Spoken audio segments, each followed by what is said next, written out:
The GSU-CC President Salman D. Sangma on November 1st wrote a letter to the Pro-Vice-Chancellor of Nehu regarding the admission policy to an entrance examination.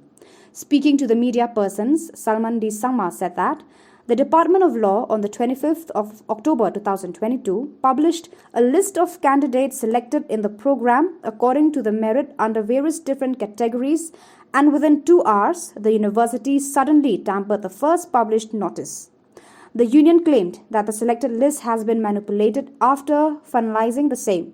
Sangma said that the union have been observed that the Department of Law has been tampered the economic backward area score, which is not according to the prospectus and against the norms of admission policy.